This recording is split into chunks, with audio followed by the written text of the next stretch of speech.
Hey guys, it's Max. In this video, I'm talking about the new A7S2, and the topic is overheating. Now, about a month before this camera was announced, Sony released their A7R2, which also has internal 4K recording. Now, that camera had overheating issues, and it would overheat and shut down by itself about 15 to 20 minutes into 4K recording, which unfortunately made it unusable for the work that I do, and I know that disappointed a lot of shooters out there. Now, when this camera was announced, my biggest question was, does this camera overheat? Did Sony fix any internals? Did they add any updates to it to stop that issue from happening? The camera is the same exact body, so definitely something curious, and that's the first thing I wanted to test when I got this camera. The first thing that I did when I got my A7S2 in is I put on the railing, got out my temp gun, and I hit that record button. I was definitely happy when I reached that 30-minute record cap that most of these cameras have, and at that point I put in a fresh battery because the original one was getting low, and I hit the record button again. So I got about 50 minutes the first test that I did. Now this was with the LCD screen closed almost all of the time, about 75% of the time, and about 25% of the time when I was taking the readings and stuff, I had it open.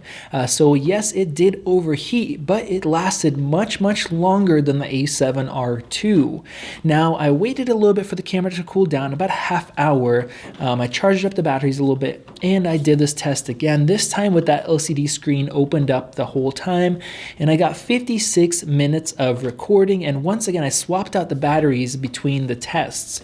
So about an hour of record time. Now this makes this camera a lot more usable for a lot more people compared to the A7R2. The next day, I took a spot heater, put it into a bathroom, and I heated up the room to about 84, 85 degrees. I then put the camera into the room as well, and I waited for about 2 hours so the camera would kind of be the same temperature as the ambient room temperature. I ran the same test that I did, and I got about 40 minutes of recording time, once again swapping out that battery. So the timing of the actual temperature of your room or the environment you're in does make an effect on how long the camera is going to last. Now recently I got another A7S2 in for testing, and I wanted to see how do these cameras compare. Is the overheating going to be similar between two different cameras, or is there going to be some variation where one lasts longer than the other?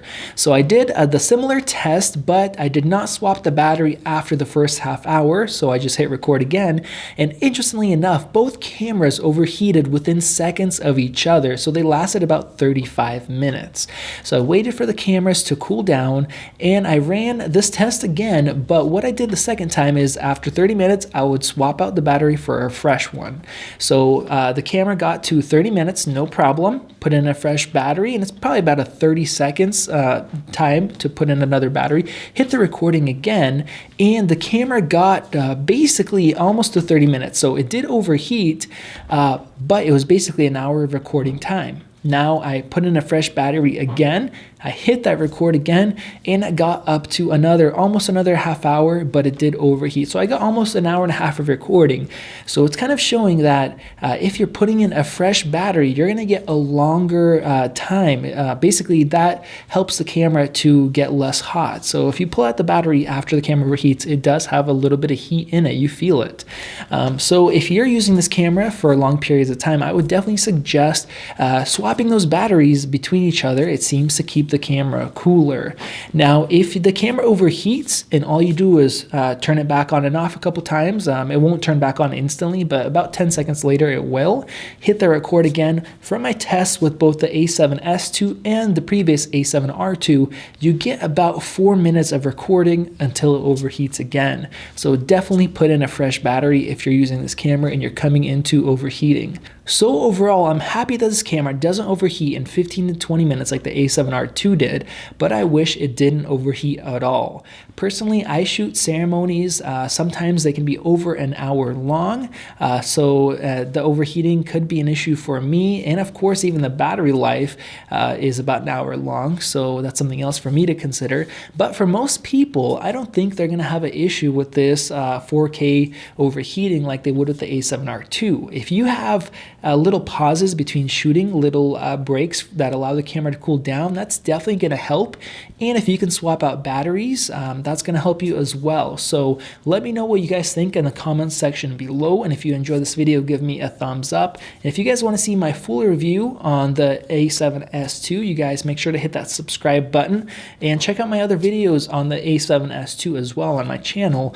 I have comparisons between the NX1 with the GH4. I have a top 5 downsides and the top 5 positives and the top 5 best features videos, stuff like that. So might be interesting for you guys to see. So thank you guys. I will see you in the next one.